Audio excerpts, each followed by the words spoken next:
Master Chocolate. Bom, eu me formei em frita hambúrgueres. Eu sou formada, doutorada, mestrada, graduada, pós-doutorada, eu sou toda ada em Science Truck. Não ia ser legal? Não ia pegar bem eu chegar aqui e ficar, e aí, como vai?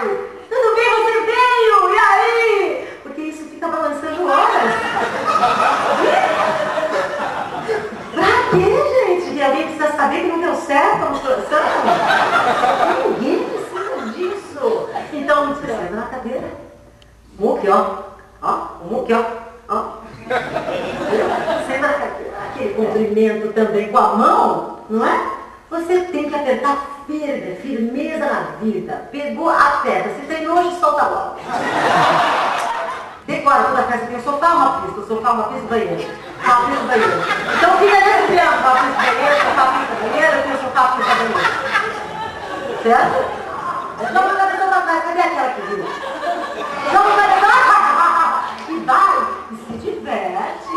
No mínimo, você é a mais animadora da tal festa. Todo banheiro de homem, você tem que fazer xixi na frente dos outros. Que já não é agradável. Você tem que pegar, tirar o seu menino e, de repente, tem sempre um fiscal de olho no seu menino. Todo banheiro tem um fiscalzinho lá, olhão assim, abertão, querendo ver tudo. Você pega o seu espelhinho em casa, viu? E você coloca o seu espelhinho no chão. Nesse momento, você é um bulldog. E aí o cara pega em você e bota a mão aqui no meio de você e te empurra, né? E você volta. E ele te empurra de novo. E você volta. Ele te empurra, ele está te avisando. Eu sugiro, né, que vocês parem também de encher os meninos, porque depois do sexo eles ainda dormem. E daí, gente, qual é o problema dele deitar e dormir depois do sexo? Ele já fez o que ele podia. A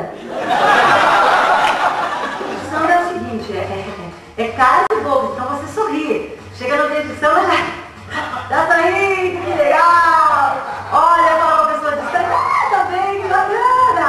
Os bicos são bons também. Ai, bacana. Não sabe cantar a música? Mexe a boca, finge refrão. Ai, não.